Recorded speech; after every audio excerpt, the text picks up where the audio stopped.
बघा, मागच्या अनेक तारखांना मॅजिस्ट्रेट कोर्टामध्ये कोल्हापूरच्या, त्यानंतर हायकोर्टामध्ये आणि नंतर परत डिस्ट्रिक्ट सेशन्स कोर्टामध्ये कोल्हापूरच्या वेगवेगळ्या प्रकारे बेल ॲप्लिकेशन्स दाखल करण्यात आले आणि हे सांगण्याचा प्रयत्न करण्यात आला की प्रशांत कोरटकर कसे निष्पाप आहेत, त्यामुळे त्याला जामीन मिळाला पाहिजे. हे सांगण्याचा प्रत्येकाला अधिकार आहे, त्यांच्या वकिलांनाही अधिकार आहे त्यांची बाजू मांडण्याचा. परंतु ते सांगत असताना इंद्रजित सावंत यांच्या संदर्भात जे 2-3 पॅरेग्राफ अत्यंत आक्षेपार्ह लिहिले होते, त्याच्यामध्ये त्यांनी असं म्हटलं होतं की इंद्रजित सावंत हे स्वतः छत्रपती शिवाजी महाराज, छत्रपती संभाजी महाराज यांचा अपमान करतात. त्यांनी अपमान अनेकदा केलेला आहे आणि जातीय सामाजिक तेढ निर्माण करण्यासाठी त्यांच्यावर गुन्हे नोंदवलेले आहे, त्यांना अरेस्ट केलेली आहे असं सुद्धा म्हटलेलं होतं. आणि त्यावर आम्ही आक्षेप घेतल्यावर मागच्या तारखेला ती सुधारणा करण्यात आली. त्यांनी पुरसीस दाखल केलं की आम्ही हे जे मुद्दे आहे आम्ही प्रेस करणार नाही आणि यावेळेसच्या बेल ॲप्लिकेशनमध्ये तसे मुद्दे घेण्यात आलेले नाही आहेत. याच्यामधून जेव्हा कोर्टांमध्ये वेगवेगळ्या हे मॅटर दाखल झाले, वेगळ्या वकिलांना त्याच्या कॉपीज मिळाल्या, याचा अर्थ ते डिफेमेशन झालेलं आहे. जे इंद्रजित सावंत यांनी केलं नाही तशी त्यांची प्रतिमा मलिन करण्याचा प्रयत्न करण्यात आला. आज एक इतिहासाचे अभ्यासक म्हणून महाराष्ट्रामध्ये त्यांची जी पत आहे, त्यांना इज्जत आहे आणि त्यांच्या शब्दाला जो मान आहे तो त्यांच्या इज्जतीवरच घाव घालण्याचा प्रयत्न मुद्दामून करण्यात आला काय असं आम्हाला वाटते. आणि ते कोणाच्या सांगण्याहून प्रशांत कोरटकरनी केलं किंवा प्रशांत कोरटकरनी सांगितलं का आम्हाला माहिती नाही, परंतु प्रशांत कोरटकरनी बेल ॲप्लिकेशनमध्ये अनेकदा म्हटल्यामुळे त्यांना आज आमचे सहकारी ॲडव्होकेट योगेश सावंत यांनी स्वतः जेलमध्ये जाऊन तिथले जे मुख्य वरिष्ठ जेलर आहेत अविनाश भोईर यांच्यातर्फे नोटीस सर्व केलेली आहे.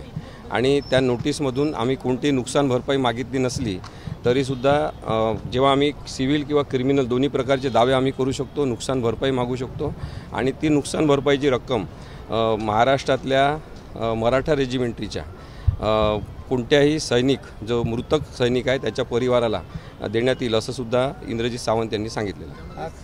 अक्षय शिंदे प्रकरणामध्ये पोलिसांवर गुन्हा दाखल करण्याचे निर्देश हायकोर्टाने दिलेले आहेत. एकूणच्या सगळ्या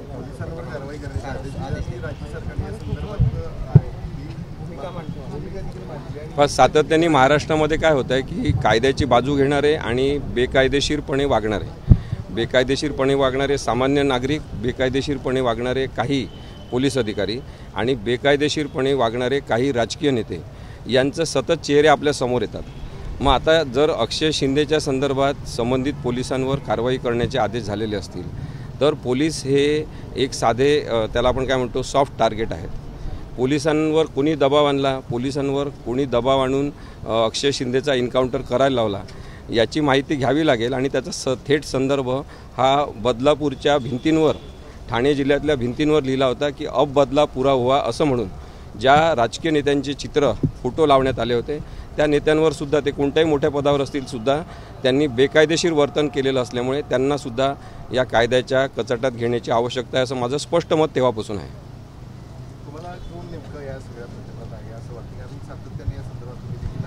बघा, ज्यांनी अक्षय शिंदेच्या एन्काउंटरचं समर्थन केलेलं आहे ते अत्यंत जुनाट विचारांचे, बेकायदेशीर डोक्याचे आणि कायदा समजून न घेता केवळ सत्ता आपल्या हातात आहे म्हणून सत्ताधीश बनू पाहणारे हुकुमशाही प्रवृत्तीचे जे नेते आहेत, त्यांनी अक्षय शिंदेच्या मृत्यूचं राजकारण केलं, भांडवल केलं आणि त्याचं समर्थनसुद्धा केलेलं आहे. ज्यांनी तेव्हा एका महत्त्वाच्या पदावर असताना असं म्हटलं की पोलिसांना आम्ही बंदुका काही खेळण्यातल्या दिलेल्या आहेत का, त्या खेळण्यासाठी आहेत का, असं ज्यांनी म्हटलं असेल त्यांच्यावर, ते काल येऊन गेले कोल्हापुरामध्ये, त्यांच्यावर सुद्धा गुन्हा दाखल झाला पाहिजे असं सुद्धा माझं मत आहे.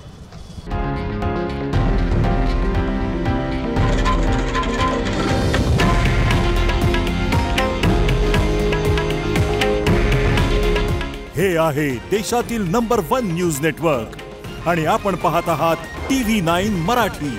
काळजी तुमची, हित महाराष्ट्राचं.